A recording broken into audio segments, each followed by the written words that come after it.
Maria, back with another quick video, and today's video is a story time. Actually, I know it's been a very long time since I did a story time on my page.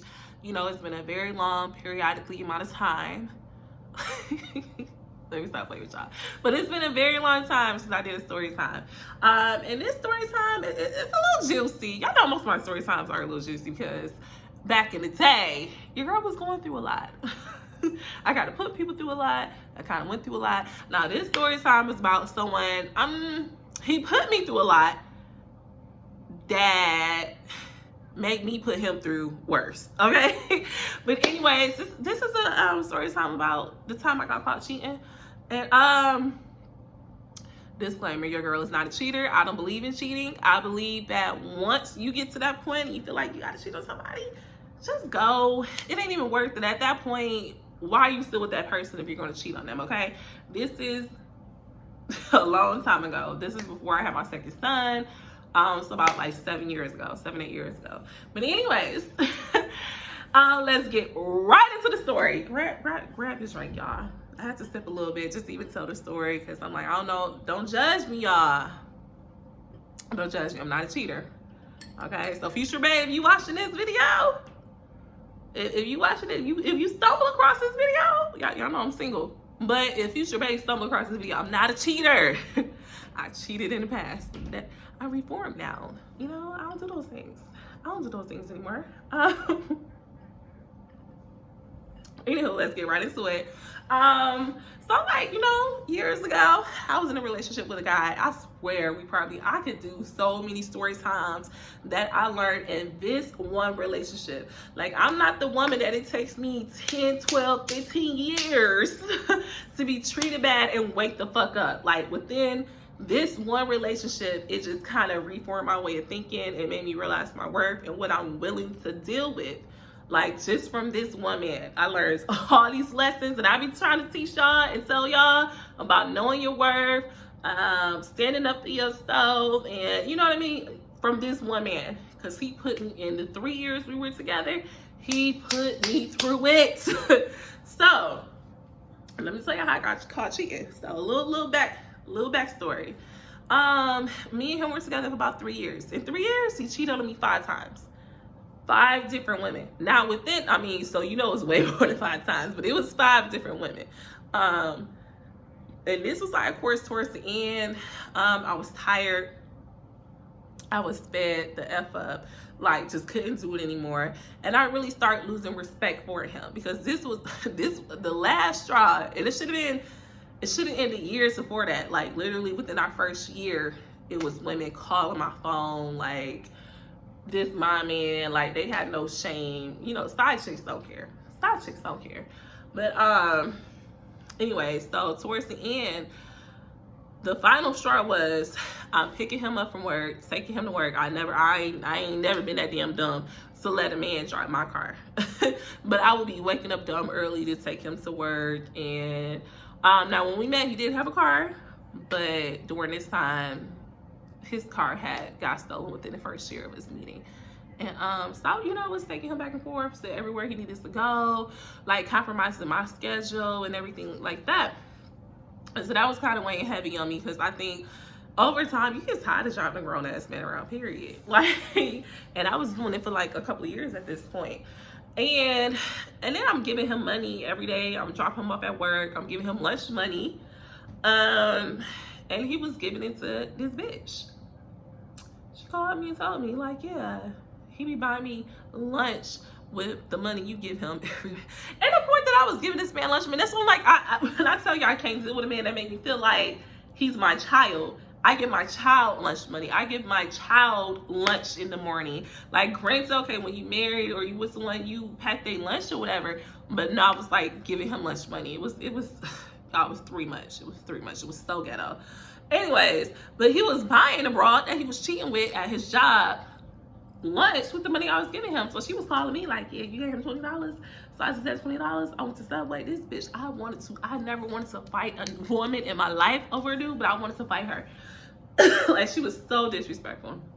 But anyways, the kicker was she ended up getting pregnant. He's asking me like, babe, I need like $200. I'm like, why? Like, at that point, I'm giving him money all the time anyways, but like, it was just something about this one. I was like, why? What's going on? Why do you need this money? And then he would never tell me. We started getting into a fight, and a couple days later, he's like, no, I really need the money. Like, he's pressing it, like, I need the money, I need the money, I need the money. And I'm like, why? He's like, look, because I already knew broad name. He like, so-and-so pregnant. I clocked the fuck out. At that point, I'm like, you made a whole baby with another woman while we were together. Like, I just, at that point, that's when I lost all respect for him. I was like, my dumb ass still gave him the money. Don't know why. Because at this point, it should have just been done. It should have been over with. But at that point, I gave him the money for the abortion for another woman. But I still, in my mind, I was out of the relationship. My mind was, I'm done. Like, I'm done. That was like, that was the last straw for me. Like, you sleeping with me, you sleeping with another woman, you fucking her raw, you coming back home to me, and like it was just too much. It was too much. So then I started talking to a friend of mine. I started venting to him about what was going on in my relationship, and y'all know that old saying, right? A shoulder to cry on becomes a deed to ride on. Okay, so I'm venting to this man every day, like, yeah, I'm just not happy. He did this, he did that, is this going on? Is this da da da da da da da da? And like, I'm being this man's mule at this point. Like, I'm doing everything in the relationship. I'm waking up early, taking him to work. I'm like just taking him everywhere, paying for everything, working extra hard. He's not paying no bills in my house. He's not supporting me in any type of way. I already had Elijah at that point. So I mean, in a way, he helped with Elijah. Like, he would watch Elijah, but at the same time, it was like even trade, because he had a daughter, I had a son. So it's like he would take Elijah, I would take his daughter. So it's like an even trade. But I'm still buying everybody's stuff, my son's stuff, his daughter's stuff, his stuff. Like, I'm paying for everything in this relationship. It was completely one-sided, like completely. And I'm like, what the fuck? Like, so I'm like, I'm venting to my friend, and this guy was strictly a friend. We met in college. And it never went anywhere, because like I went to college in Ohio, and we met in Ohio, but at that time he was actually going to school in Michigan and I'm in Ohio. Then at some point I go back to Michigan, he graduates and he goes to coach. He was a football player, so he started coaching at Jackson, I don't know, some school in Mississippi. One of them HBCUs in Mississippi, right? So he goes to be one of the football coaches down there. Okay, cool. We would talk all the time. We were just friends. Nothing ever happened. We met at a party in Ohio, and we just exchanged numbers, became friends. We would talk, we was vibing, but it was always this long ass distance between us. So I'm venting to him about my man, and you know, one day he hit me up like, look, he was already gonna be on the road. His mother stayed in Dayton, and technically he was actually born and raised in New York. He's from the Bronx. So he was like, well, he's driving from Mississippi to Dayton. Then from Dayton, he was gonna go to the Bronx, because he do it every year, this long ass road trip. He just would make that drive. He would stop, see his mom, and go to the Bronx to see the rest of his family. And he's like, so, you know, I'm gonna be a little closer to you. I'm technically gonna be going on my way, because he's going in opposite directions from New York to Michigan. But he was like, look, I want to see you. I know you've been going through a lot. So we have planned this out for weeks in advance. So he was gonna go see his mom. He's gonna come see me in Michigan. Then he wasn't gonna spend the night or anything like that. He was gonna literally come see me in Michigan and go to New York. So he was going hours out of his way at this point, but whatever, like, your girl is worth it. And so he's going hours out of his way. And so boom, I was like, cool. So what we gonna do is drop my dude off at work. Normally I would drop him off at work, then I would drop Elijah off at daycare, drop him off at work, then I would go to work. So he thought I was at work. We had the whole day planned. I actually took the day off. So old boy rolls up. He gets there about 7 o'clock in the morning. We both work dumb early in the morning. He gets there about 7 o'clock in the morning. I already got my lingerie on and cleaned the house. I cooked this man breakfast in lingerie. It was going down, y'all. So I'm like, you know, thanks for coming to see me, coming out your way. He just showering me with affection and attention that I deserved at that point. So, you know, we do the do. I done cooked this man breakfast, lunch, and dinner, rubbed his back, make sure he was good, make sure he was real rested and taken care of before he got back on the road to go to New York. So he leaves about 5, 6 o'clock. Go pick up my son from daycare, go pick up my boyfriend, go pick up my boyfriend's daughter, go to the grocery store, come back home, and I'm thinking everything is good and dandy. Whole time I'm extra chipper as fuck. And normally when my boyfriend would see me, I would not be as chipper. I always kind of had a little attitude because we was going through hella shit. So like when I would pick him up from work, it was like, all right, nigga, get in the car. Whatever. Yeah, I'm gonna go to the grocery store, paying my own money for the groceries because this nigga was broke. So I always had a chip on my shoulder at this point dealing with him. It was never like, oh, hey, babe, how was your day? How was work? I'm so happy to see you. We was not on that type of time anymore. It was legit like, okay, we just going through emotions. We together, but like we both go with just these weird emotions. So anyways, pick him up, grocery store. I'm in the kitchen cooking dinner, right? Cooking dinner, he in the bedroom. Kids watching TV at this point. Like I said, it wasn't Ethan. I only had Elijah at that point. You know, my kids got a little age gap there. But so it was just Elijah and his daughter. And you know, they chilling, kicking and watching TV, playing games. And he come in the kitchen. I'm like cooking dinner, not thinking nothing of it. I'm chipper as hell. I just got some good dinner. And so I'm cooking dinner for them. And he come up real smooth. I should choke the shit out of you. I said,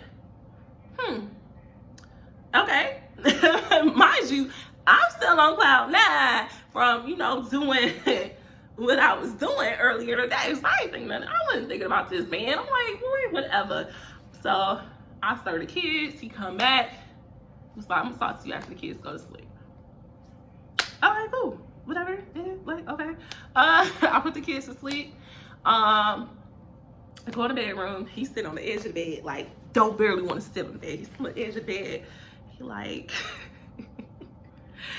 this is how I got caught. I am not a cheater. And this is like the only time I cheated. I'm not a cheater, y'all. Not a cheater. It takes too much time and effort to be cheating on somebody.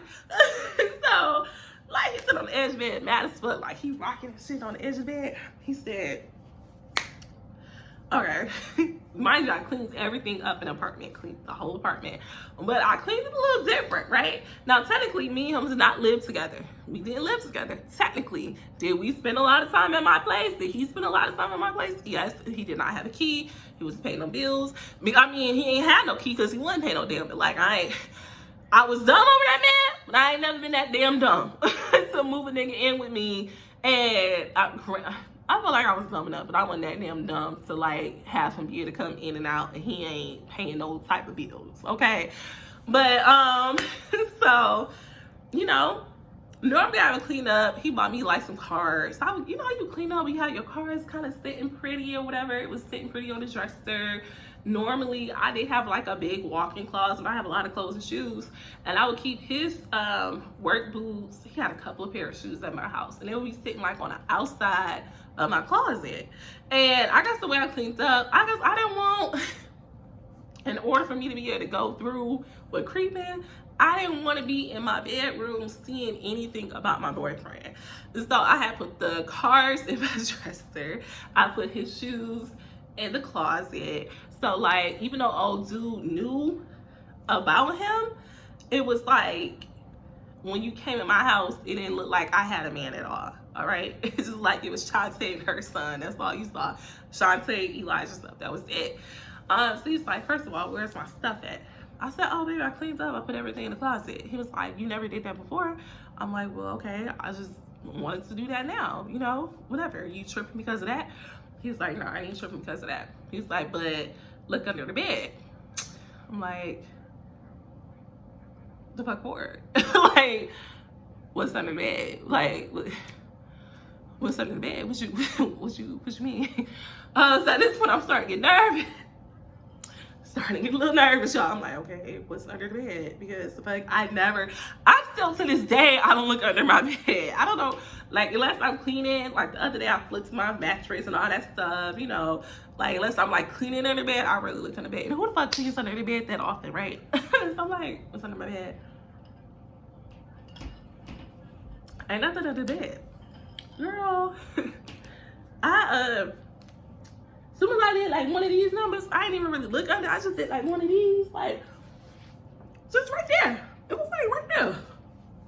Fucking condom wrapper. A fucking Magnum wrapper. Now I told you, me and him was together at that point for 3 years. So y'all know how that goes. Y'all know how that goes. Okay, we grown here. We know how that goes. Me and him was not using protection. Although, because he cheated on me with so many different broads, we should have been using protection. Like, he just told me he got some bitch pregnant. So clearly you raw dogging her. You coming back and we doing whatever too. Like, so me and him should have been using protection. But it was 3 years. We weren't at that point. And that wasn't even a kicker. He said, you see that, right? I said, that probably was there from like a long time ago. I'm really trying to play it off, trying to rationalize. I said, we used to use condoms back in the back days, like, but it probably would have been way under the bed at that point. It was like legit right there. Like, but I was still like not trying to tell him the truth. So he said, go look in the, I had a bathroom connected to my bedroom, right? So the master bedroom had a bathroom. So I couldn't blame it somebody else. Because he knew me, even when I had company, when I had kickbacks, I had little parties or whatever, I never allowed anyone to go into our bedroom. Our bedroom was all the way in the back of the apartment. My bedroom was all the way in the back of the apartment. And I had another bathroom like in the hallway. So there was no reason for nobody to use my bathroom ever. So I couldn't blame this on nobody, because I had some parties and shit used to pop off in the bathroom, in the main bathroom. But I never allowed people to go. That's like my sanctuary. My bedroom was my sanctuary. So he told me to go in my bathroom. I go in my bathroom. He said, look in the trash can. Bitch. Now, I thought it was just common courtesy. But like, a man said after y'all have sex, he take off the rubber. And I thought you just put it in tissue and put it in the trash can, but I was out the game for a few years. I just thought that's what people had did, because that's what everybody did before. I said, so he didn't take it off, use some tissue and just okay, you just took it off and just so it's about 3-4 condoms, just condoms and Magnum wrappers just in the trash can. I said, well, at that point, what do you want me to say? This nigga was stupid. I said, first of all, what made you look under the damn bed? What made you look in the trash can? He was like, because I came in, but he was a cheater. Mind you, he was a cheater. He was a cheater, so he knew what to look for. I would have never came in the house and instantly, like, even if stuff was like rearranged, I would have never looked in the trash can. I don't look in people's trash can like that. I ain't that damn nosy. And I don't look underneath the bed. But I think he's a cheater. He knew what to look for because the nigga went shit. Okay? So me being a non-cheater, I ain't think to like backtrack and double check to make sure, everything was everything. And I got caught. I mean, at that point, what could I say? And I told him the truth, everything. I told him it was a friend. We planned this for like weeks, which made him even more pissed. And like, y'all, he boo-hoo cried on my bed, like snot, that ugly cry. And I was looking at him, and this how I knew the relationship was over. Cause this grown ass man was just boo-hoo crying, like his soul was crushed. And I felt nothing. I felt nothing. Because for the past 3 years, I've been crying, pleading. I lost confidence. I lost self-esteem. Because, like, what did you see in these other women that you didn't see in me? And it was like, then you had, like, you damn near had another baby on me. And so I kept thinking something was wrong with me, why he can't love me. My weight was going up. I started working at a call center. I gained like 40 pounds in 1 year. And I kept just thinking something was wrong with me. And I'm like crying, pleading with him. Why are you doing this to me? Why are you breaking my heart? And then I started losing respect for him. So I felt nothing. And I was like, yeah. In that moment I broke up with him, I was like, this not gonna work no more, because I felt nothing. His tears meant nothing to me. And I am very sensitive. I'm an empath. Like I feel everybody else's emotions. That's kind of why I'm so introverted. And that's another reason I stay in the house, because I can be at a store and I feel people's energy and it drains me. I hate crowds. I hate being around a lot of people because of that, you know. But I felt nothing. I felt nothing. I looked at him and I just felt empty. And I'm like, okay, you gotta go now, you know. So we broke up. This nigga still ain't shit though, y'all. This nigga still ain't shit. But I said all that to say, when you start losing respect for a person, so when I start losing respect for him to the point where he'll be asleep, I'm on the phone with another man, that's when it's time to leave. It's time to go. Because it still wasn't, as much as bad that he did to me, it still wasn't completely fair that I did that to him, even though he deserved every bit of it. He deserved every bit of it. But at the same time, I still could have just chose to walk away and did it a classier way, and then just did me from there. You know, two wrongs don't make a right. Because to me, I didn't gain anything from it. I didn't go like, ha ha ha, nigga, that's what you get. You know, I felt numb. I didn't feel anything.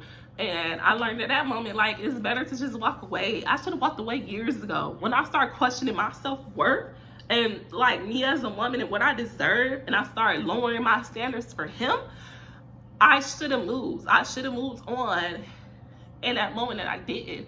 And I feel like now, me as a grown-ass woman, and every relationship that I entered after that, I can't do it. Like, I don't respect you, I'm out.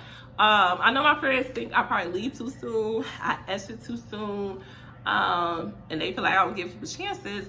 But, like, look what happened in that relationship. I was broken, y'all. Like, I was broken the whole time he was cheating on me. And I ended up hurting him. And I'm not that person. I'm not spiteful. I'm not evil. I'm not vindictive like that. So for him to change me and make me do something that's completely out of my character, like, I should have left that a long time ago. You know what I mean? So that's the story time about when I got caught cheating. Never cheated again. I'm not a cheater. I'm a lover. I'm a hopeless romantic, y'all. Like, I love hard. When I love hard.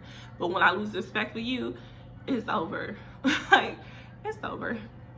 So, but knowing that about me and knowing that I have even when I'm not trying, like the video I did yesterday, I've been hurting a lot of people in the past 2 years because I didn't heal myself. And to me, that's not fair either. So I feel like even at chapter 30, I'm learning a lot about myself and my emotions. And now I'm kind of in this kind of cutthroat, I'm gonna let you know exactly how I feel early on. It ain't gonna be no gray areas. But I feel like men can take it two ways. It can hurt their feelings, or they can accept it, appreciate it, and move the fuck on and don't waste my time. Either way, I'm good. You know, because either way, I gotta protect me. My voice is so hoarse still. At the end of the day, I gotta protect me and protect you, because when I don't give a fuck, it's a little scary. It's a little scary. But yeah, thanks for tuning in to story time, y'all. Just leave, y'all. And then we're cheating, because it could go so many ways. He cried his little heart out. Men can cheat on you a million times. You cheat on him one time, you would think that I spit in his grandmother's face. You would think that I, like, bitch slapped his mama or some shit. The way this man was in his feelings after everything he did to me, that was like I pissed on this man. Like, I didn't do shit to him. I did do shit to him. But at the same time, everything he did to me, he should have been able to eat that and be like, maybe I deserved it. But that wasn't the case. But I will say, it's not worth it. Just move on. Because at that point, when you get into that type of toxic stuff and that, like, it's not worth it. And don't try that, y'all. Don't try that. Don't think you're gonna be slick and get away with cheating, because these days, I got accused of cheating in my last relationship, and that man, I feel like, was gonna take me and him out. Okay, like, it ain't worth it. Anyway, and I wasn't even cheating though. Like, these men are crazy. These men are crazy. Okay, so be careful, ladies. Just walk away, because regardless of whether they want to admit it or not, men are way more emotional than women. They're very emotional. They will never admit it, but they are. Like, that one time I cheated, It was crazy. I've been accused of cheating before, and yeah, I mean, ended up in all types of shit. It ain't worth it. Just leave. Anyways, I will see you guys. This is part of my Vlogmas again. But I will see you guys tomorrow. Peace.